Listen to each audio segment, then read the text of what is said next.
Alright, alright, alright.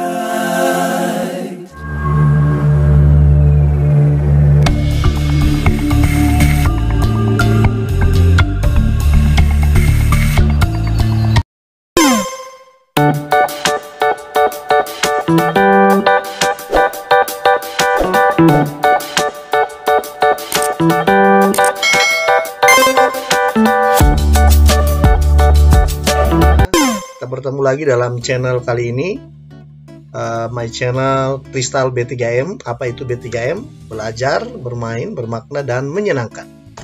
Nah, kali ini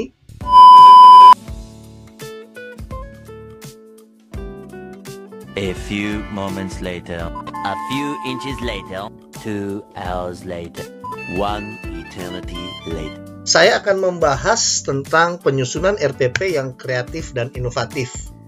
Ini sangat penting bagi sahabat Kristal, Bapak Ibu guru, para pendidik di Indonesia, se-Nusantara. Dan ini juga bisa menjadi satu referensi bagi guru-guru yang sedang mempersiapkan diri atau sementara mengikuti kegiatan PPG, ya, PPG dalam jabatan, ya, dan ini bisa juga untuk semua guru yang bisa dijadikan sebuah referensi untuk pembelajaran di kelas. Nah, oleh karena itu, sahabat Kristal, sahabat guru setanah air, jangan di skip, tetap tonton terus sampai tuntas channel YouTube ini. Ulasan saya tentang penyusunan RPP yang kreatif dan inovatif. Jangan lupa like dan subscribe-nya karena itu gratis. Oke, langsung saja kita masuk dalam pembahasan tentang penyusunan RPP yang kreatif dan inovatif. Sebelum masuk dalam pembahasan inti, ada beberapa hal yang harus saya jelaskan dalam penjelasan awal ini tentang RPP. RPP adalah merupakan rencana pelaksanaan pembelajaran dan merupakan rencana kegiatan pembelajaran tatap muka ataupun daring yang itu benar-benar direncanakan dengan matang dan siap dilaksanakan. RPP itu dikembangkan dari silabus untuk mengarahkan kegiatan pembelajaran peserta didik dalam upaya mencapai kompetensi dasar atau KD. Ya. Setiap pendidik pada satuan pendidikan berkewajiban menyusun RPP secara lengkap dan sistematis agar pembelajaran berlangsung secara interaktif, inspiratif, menyenangkan, efisien, memotivasi peserta didik, kreatif, dan berpusat kepada murid. Nah, sahabat Kristal, kita akan lihat dulu komponen RPP, ya. Ada beberapa hal yang harus diperhatikan dalam cakupan komponen RPP ini. Yang pertama, ada identitas sekolah, kelas, semester, mata pelajaran atau muatan pembelajaran, tema, subtema, pembelajaran keberapa, alokasi waktunya, dan jangan lupa hari dan tanggal pelaksanaan kegiatan rencana pelaksanaan pembelajaran itu sendiri. Selanjutnya ada tujuan pembelajaran, dan yang ketiga ada kegiatan pembelajaran, ya, ada langkah-langkah kegiatan pembelajaran, ada pendahuluan, inti, dan kegiatan penutup. Yang keempat ada asesmen atau penilaian. Dan di dalam proses perencanaan RPP itu jangan lupa perhatikan media pembelajaran yang digunakan, model pembelajaran yang digunakan, juga metode pembelajaran yang digunakan. Dan yang keenam adalah sumber belajar. Ya, ini komponen-komponen di dalam RPP yang harus diperhatikan oleh sahabat Kristal, pendidik se-Nusantara. Nah, sekarang kita melihat dulu keterkaitan dalam RPP itu sendiri, ya. Kalau kita melihat di sini, tentu setiap komponen itu memiliki keterkaitan. Ya, kompetensi inti ini sudah tetap, tidak bisa dirubah karena sudah diatur, ya, KI 1 sampai KI 4, ya, kompetensi inti 1, 2, 3, 4. Selanjutnya ada yang namanya kompetensi dasar, ya, atau KD. Nah, dari KD ini juga sudah ditetapkan, sudah diatur. Apa yang harus kita lakukan? Yaitu membuat atau merancang IPK-nya, indikator pencapaian kompetensi. Nah, itu lahir dari mana? Itu dari kompetensi dasar. Nah, apa yang kita amati dulu? Apa yang kita telah dulu di dalam kompetensi dasar?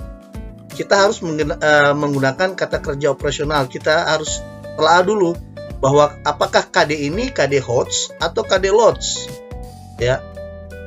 Kalau KD-nya HOTS, tentu IPK-nya harus IPK HOTS dengan kata kerja operasional. Ya, sebaliknya, kalau KD-nya LOTS, maka kita tidak bisa tingkatkan menjadi HOTS. Kenapa? Karena kata kerja operasionalnya C1 atau LOTS. Dengan membuat soal-soal bernalar, pembelajaran bernalar, itu akan tidak linear, ya, tidak akan searah dengan kompetensi dasar yang diharapkan. Oleh karena itu, telah dulu baik-baik tentang kompetensi dasar. Setelah kita memperhatikan, menelaah kompetensi dasar, maka kita merancangkan indikator pencapaian kompetensi. Ya, itu ada di RPP ini, dan ini dirancang juga berdasarkan kata kerja operasional. Nanti sebentar kita akan lihat setiap pembahasan item-item ini. Kemudian dari IPK ini kita rumuskan tujuan pembelajarannya, ya. Kita rumuskan tujuan pembelajarannya. Demikian juga tujuan pembelajaran ini harus memperhatikan bagian-bagian yang nanti ada ABCD-nya, nanti ada HOTS-nya, apakah dia LOTS atau HOTS, ya. Kemudian ada ITC-nya. Nanti dalam penjelasan berikut kita akan melihat dalam perumusan tujuan pembelajaran itu sangat penting untuk kemudian mencapai dan untuk kemudian mengarahkan dalam proses pembelajaran itu menghasilkan, dan apa yang dihasilkan itu menjadi sebuah acuan dari tujuan pembelajaran. Kemudian dari tujuan pembelajaran itu akan melahirkan sebuah langkah-langkah pembelajaran baik di dalam pendahuluan, kegiatan inti, dan penutup. Jadi ini semuanya searah, ya. Semuanya searah, artinya terjadi ada konsisten di sini.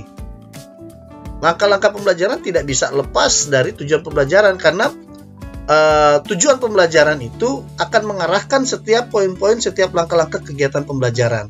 Ada PPK-nya, ada literasinya, ada 4C-nya, ada HOTS-nya, ya. Kemudian dari langkah-langkah ini kita akan membuat apa yang namanya asesmen atau penilaian sikap, pengetahuan, dan keterampilan. Ini juga tidak boleh keluar dari apa yang telah dilaksanakan dalam proses pembelajaran, ya. Nah, kemudian akan lahir soal, ya. Artinya di dalam satu tujuan pembelajaran kita bisa membuat satu soal. Tujuannya apa? Kita akan menguji apakah berhasil pembelajaran kita dengan cara apa. Ketika soal yang lahir atau dari tujuan pembelajaran ini, contoh misalnya tujuan pembelajarannya adalah berbasis HOTS, maka soalnya adalah soal bernalar. Dengan soal itu kita akan menguji apakah berhasil tidak, apakah tuntas tidak, selesai tidak tujuan pembelajaran yang diharapkan. Oleh karena itu perlu adanya korelasi, keterkaitan satu dengan yang lain. Tidak boleh kemudian kita sudah merancang mulai dari indikator tujuan pembelajaran, langkah-langkah yang berbasis HOTS, kemudian soalnya adalah soal LOTS. Tidak akan sinkron di situ. Ya, hasilnya pun tidak akan sesuai dengan apa yang diharapkan dalam tujuan pembelajaran itu sendiri. Ya, oleh karena itu sahabat Kristal tetap terus pantau atau nonton terus, ya, jangan di skip. Nanti kita akan bahas lebih dalam lagi tentang komponen-komponen atau item-item atau bagian-bagian yang penting yang harus kita perhatikan dalam pembuatan atau penyusunan RPP. Baik, kita lanjut. Jadi ada beberapa prinsip yang dianjurkan dalam penyajian tujuan pembelajaran, ya, di mana harus mengandung unsur-unsur yang disebut sebagai ABCD. Ya, apa ABCD itu? A adalah audiens. Audiens artinya siapa yang menjadi sasaran dari pembelajaran kita. Nah, audiens kita tentu adalah peserta didik. Peserta didik merupakan pihak peserta yang berperan sebagai subjek dan objek dalam proses pembelajaran. B-nya adalah behavior, ya. Behavior ini adalah merupakan perilaku apa yang kita harapkan dapat ditunjukkan oleh peserta didik setelah mengikuti pembelajaran. Jadi perilaku yang menggambarkan ranah dari pembelajaran. Ya, jadi behavior ini adalah merupakan kemampuan yang diharapkan tercapai oleh peserta didik setelah mengikuti proses pembelajaran. Selanjutnya C adalah condition. Condition ini adalah merupakan kondisi di mana sebuah keadaan atau kondisi yang terjadi dalam proses pembelajaran. Dalam perumusannya, condition memuat aktivitas yang harus dilakukan oleh peserta didik untuk memperoleh perubahan perilaku yang sesuai dengan apa yang diharapkan. Dan yang D adalah degree. Degree adalah kriteria atau tingkat penampilan setiap atau seperti apa yang kita harapkan dari peserta didik, ya. Nah, kita akan lihat nanti. Sekarang kita belajar dulu memahami penerapan ABCD pada tujuan pembelajaran. Mari kita akan latihan dulu ya. Kita akan coba menganalisa dari tujuan pembelajaran ini. Kita akan tentukan mana audiensnya, mana behaviornya, mana conditionnya, mana degree-nya. Melalui diskusi kelompok, peserta didik dapat menjelaskan upaya memelihara keseimbangan alam dengan benar. Nah, sejarah kita coba menganalisa. Mana yang dimaksudkan sebagai audiensnya?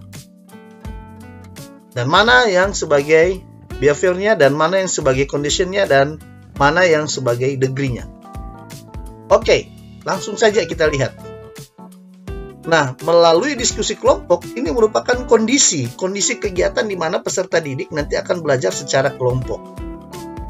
Dan audiensnya siapa tadi? Ya, tentu peserta didik sebagai audiensnya. Kemudian dapat menjelaskan upaya memelihara keseimbangan alam. Ya.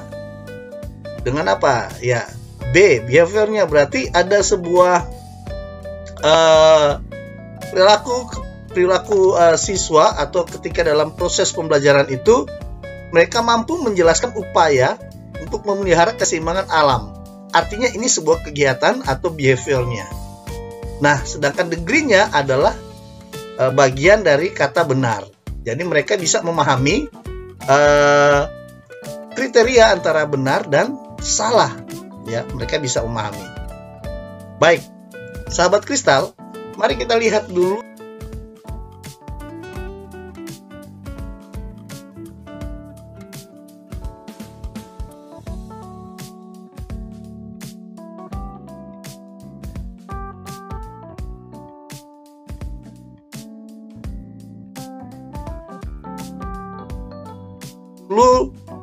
tentang 5 hal penting yang harus menjadi perhatian dalam penyusunan RPP yang inovatif dan kreatif tadi. Yang pertama adalah taksonominya. Ya, di situ ada HOTS, ada MOTS, ada LOTS. HOTS adalah high order thinking skill, berpikir tingkat tinggi. MOTS adalah middle order thinking skill atau berpikir tingkat menengah. Sedangkan LOTS adalah low order thinking skill atau berpikir tingkat rendah atau tingkat bawah, ya. Kemudian komponen berikutnya harus diperhatikan adalah keterampilan abad 21 atau yang kita sering dengar atau kenal dengan 4C. 4C adalah critical thinking atau berpikir kritis. Kemudian ada creativity atau kreativitas. Kemudian ada communication atau komunikasi, dan collaboration atau kolaborasi. Ini harus ada di dalam pelaksanaan atau penyusunan RPP itu sendiri. Kemudian ada PPK, ya. Ada 5 karakter utama di sana. Ada nasionalisme, ada religiusitas, ada mandiri atau kemandirian, ada gotong royong, juga yang kelima integritas. Sedangkan ABCD tadi yang sudah kita bahas, ada audience, behavior, condition, dan degree. Dan selanjutnya, yang kelima adalah TPEC ICT. Apa itu TPEC ICT?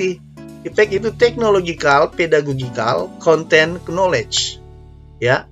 Sedangkan ICT-nya adalah Information and Communication Technology. Di mana nanti poin-poin atau komponen ini akan masuk? Nanti saya akan jelaskan lebih jauh lagi di dalam proses penyusunan RPP ini. Baik sahabat kristal, mari kita lihat penerapan HOTS pada IPK, ya, atau indikator pencapaian kompetensi. Nah, kalau kita lihat kata kerja operasional yang ada di IPK 3.3.1 itu menyebutkan berarti itu taksonomi belumnya adalah LOTS kalau di C1 sampai C6. Maka itu masih berpikir tingkat rendah, low order thinking skill. Sedangkan HOTS-nya adalah membuat kalimat tanya. Nah, ini akan kita munculkan di dalam penyusunan IPK. Dan IPK ini harus lahir dari KD itu sendiri, ya, kompetensi dasar itu sendiri. Kalau kita buat 2 IPK, maka seperti pada contoh ini, yaitu 3.3.1. Kalau kita membuat 2 IPK, maka 3.3.2. Kalau kita membuat IPK-nya 3, maka 3.3.3. Begitu ya. Nah, ini berarti KD apa? Ini adalah KD pengetahuan. Ya. Bagaimana kita mengetahui KD pengetahuan? Yaitu ada di kompetensi 3, yaitu pengetahuan. Sedangkan kompetensi 4 atau KI 4 adalah keterampilan. Nah, bagaimana kita bisa mendeteksi, mengetahui mana KI 3 dan KI 4? Yaitu kita lihat angka pada bagian depan. Kalau angka bagian depan adalah 4, berarti itu adalah kompetensi inti 4 atau keterampilan. Nah, sahabat kristal, ini juga dalam perumusan atau penyusunan penerapan HOTS pada IPK harus menggunakan kata kerja operasional atau KKO. Kenapa? Karena dengan menggunakan kata kerja operasional itu berarti menggunakan kata kerja yang dapat diukur, ya. Baik, sahabat kristal. Selanjutnya, HOTS pada tujuan pembelajaran. Nah, di sini ada 2 perbandingan. Yang satu tidak berorientasi pada HOTS, sedangkan pada tabel yang kedua adalah berorientasi pada HOTS. Mari kita lihat. Mana yang berorientasi pada HOTS? Berorientasi pada HOTS adalah kata kerja operasionalnya membandingkan. Dan yang bagian yang ketiga ini, atau semuanya yang kedua, ya 1-2, ini adalah menilai bentuk. Itu adalah high order thinking skill. Sedangkan LOTS-nya itu menyebutkan. Jadi, contoh ya, melalui kegiatan mengamati tumbuhan, siswa dapat mengidentifikasi. Itu masih masuk di LOTS, low order thinking skill. Nah, kita rumuskan menjadi HOTS yang berorientasi pada HOTS. Dia akan menjadi melalui kegiatan mengamati tumbuhan, siswa dapat membandingkan. Nah, ini penting. Kita akan melihat dan menentukan, bahkan meletakkan kata kerja operasional dengan apa ya? Tentu dengan KKO tadi. Ya, kita akan lihat apakah dia ada di C4, C5, atau C6. Nah, kalau dia masih di LOTS, berarti dia masih ada di C1, 2, dan yang ada di C3. Ya. Oleh karena itu, kita harus memperhatikan kata kerja operasional ini dalam penyusunan atau pembuatan tujuan pembelajaran. Selanjutnya, kita akan lihat HOTS pada kegiatan pembelajaran, ya. Jadi kalau C1, C2 itu masih di LOTS, C3 itu masuk di MOTS, kemudian 4, 5, 6 itu masuk di high order thinking skill atau HOTS. Nah, sekarang kita akan lihat tujuan penggunaan HOTS pada kegiatan pembelajaran. Nah, ini deskripsi kegiatan pembelajaran, ya. Kita perhatikan di sini ada tulisan yang merah. Ini ada membuat peta pikiran. Ya, ini adalah HOTS, high order thinking skill. Ini contohnya. Nah, di sini komponen-komponen 4C-nya sudah muncul. Ya, ketika anak mulai atau peserta didik mulai belajar tentang sesuatu pemecahan masalah, ya, atau sedang mengidentifikasi, maka mereka sedang melakukan critical thinking tadi. 4C-nya muncul di situ. Ketika mereka sedang berdiskusi, ya, muncul apanya? Gotong royongnya, muncul kolaborasinya di situ. Ada juga komunikasinya. Ya, dan ini harus benar-benar kita rancang supaya hasil di dalam proses pembelajaran itu siswa menghasilkan sebuah siswa yang memiliki proses penalaran atau soal-soal atau pembelajaran yang memicu penalaran siswa. Selanjutnya, bagaimana penerapan PPK di dalam kegiatan pembelajaran? Ya. Nah, di dalam deskripsi kegiatan awal, saya berikan contoh misalnya melakukan pembukaan dengan salam, ya. Kemudian menyanyikan salah satu lagu nasional atau daerah. Sikap atau PPK-nya apa di situ? Yaitu karakter utamanya adalah nasionalisme. Setelah mereka menyanyikan lagu Indonesia, salah satu lagu nasional atau salah satu lagu daerah, ya, mereka menyanyikan lagu Indonesia Raya juga, ya, dilanjutkan kemudian dengan membaca doa. Itu adalah merupakan karakter utama dari religiusitas.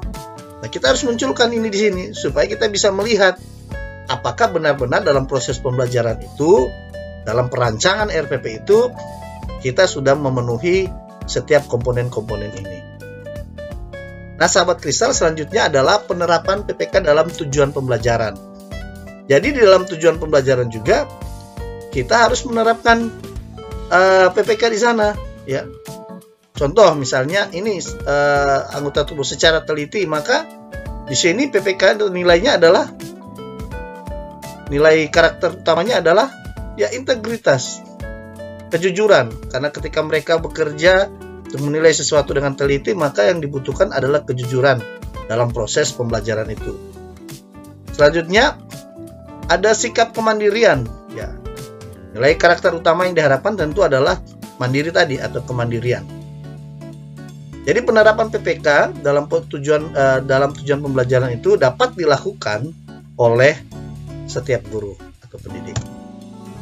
Selanjutnya kita akan lakukan pengkajian atau bagaimana kita bisa menerapkan ICT dalam tujuan pembelajaran. Apa sih ICT? Saya sudah jelaskan, ICT itu adalah Information and Communication Technology. Nah, ada dua tabel yang saya perlihatkan kepada sahabat kristal. Di sini adalah tabel yang tidak menggunakan ICT, dan ini tabel yang memadukan atau menggunakan ICT. Ya, contoh tujuan pembelajaran yang pertama, melalui kegiatan membaca buku teks, siswa dapat menyebutkan 6 kata tanya dengan tepat. Ini tidak menggunakan ICT, ya. Ini tidak terintegrasi dengan ICT. Sedangkan yang terintegrasi dengan ICT adalah melalui kegiatan mengamati video tentang tumbuhan, siswa dapat menyebutkan 6 kata tanya dengan tepat. Di mana ICT-nya? Yaitu menggunakan video ini. Begitu. Jadi yang kedua contohnya menggunakan PowerPoint. Ya, boleh menggunakan rekaman video, tayangan, atau PowerPoint yang ditampilkan dengan misalnya video-video yang sudah dipersiapkan, atau ada YouTube, ya, yang tentu semua rekaman atau video itu atau PowerPoint itu berkaitan dengan pembelajaran yang akan dilaksanakan dalam kelas itu sendiri. Nah, kita harus memperhatikan ini karena dalam perkembangan teknologi sekarang kita tidak bukan berarti kita tidak bisa untuk memasukkan atau menggunakan ICT dalam perumusan tujuan pembelajaran. Ya, seperti ini kita bisa menggunakan. Dan contoh pada tabel ini adalah tabel yang terintegrasi dengan ICT. Ya, sahabat kristal. Selanjutnya penerapan ICT dalam kegiatan pembelajaran. Nah, yang pada tabel yang pertama ini adalah deskripsi kegiatan pembelajaran yang tidak mengintegrasikan dengan ICT. Sedangkan yang kedua adalah deskripsi kegiatan pembelajaran yang mengintegrasikan dengan ICT. Di mana letak perbedaannya? Nah, ada pada tulisan yang berwarna merah dan ada yang pada tulisan yang berwarna hijau. Ya, siswa menyimak penjelasan guru tentang kata tanya di papan tulis dan buku siswa. Ini saintifik mengamati, tetapi tidak menggunakan ICT. Yang menggunakan ICT adalah siswa menyimak penjelasan guru melalui media pembelajaran, tayangan PowerPoint tentang kata tanya. Jadi ada saintifiknya, ada mengamatinya, dan terintegrasi dengan ICT. Ya. Nah, sahabat kristal, mari kita menjadi pendidik dan menjadi guru yang betul-betul merancang pembelajaran ini dengan baik, sehingga ketika kita melaksanakan pembelajaran itu, hasilnya pun akan menjadi lebih baik. Ya. Selanjutnya pada bagian terakhir ada asesmen dalam RPP atau penilaian. Penilaian dalam RPP itu ada penilaian sikap, penilaian pengetahuan, dan penilaian keterampilan. Ya, di dalam penilaian sikap itu ada bisa kita gunakan teknik dalam bentuk observasi, ya, baik itu langsung ataupun tidak langsung. Kemudian penilaian diri juga bisa menggunakan penilaian antar peserta didik. Kita juga bisa menggunakan jurnal. Sedangkan di dalam penilaian pengetahuan itu ada teknik tulis, lisan, dan penugasan, ya. Kalau dalam asesmen penilaian keterampilan ada praktek, proyek, dan portofolio. Nah, apa yang membedakan ini? Membedakannya adalah praktek adalah ketika anak langsung melakukan praktek di kelas ketika diberikan tugas atau pekerjaan atau pembelajaran pada saat itu. Sedangkan proyek adalah sebuah keterampilan yang mereka bisa dikerjakan lanjut di rumah, ya. Ada sebuah proyek dan akhirnya mereka juga harus mempresentasikan hasil proyek itu sendiri. Dan portofolio adalah bagian dari semua tugas-tugas yang mereka buat dan kita kumpulkan menjadi sebuah portofolio. Ya. Nah, sahabat kristal, pengetahuan ini ada contohnya. Untuk tes tulis itu ada pilihan ganda, isian, jawaban singkat, menjodohkan, benar, salah, dan uraian. Sedangkan tes lisan ada dalam bentuk daftar pertanyaan. Lalu penugasan ada dalam bentuk lembar penugasan, PR, dan clipping. Kemudian ada keterampilan, ya. Dengan keterampilan itu tes praktik, ya, itu bisa kita gunakan dalam bentuk daftar cek, skala penilaian. Kalau proyek kita bisa gunakan juga sama, daftar cek dan skala penilaian. Demikian juga di dalam keterampilan atau dalam bagian portofolio, kita juga bisa gunakan daftar cek, juga skala penilaian.